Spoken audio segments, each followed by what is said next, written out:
is to clean the earth and make it greener.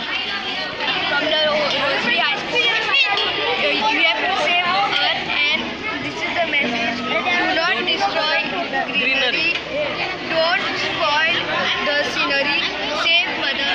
From the Rosary High School, when I have brought a note for you all that you all should not throw waste on the floor or on the environment, in the water, and you all should save trees and save the mother earth.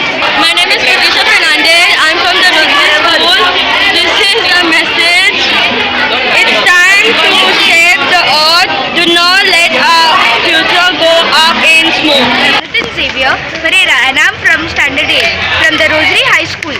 And my message to all of y'all is we need to stop cutting trees, because as all of us know that every day the earth's temperature is increasing, and we need to stop this change, because if we don't, we will have no future. We need to plant trees so we can have a better future and the future for our children. Thank you.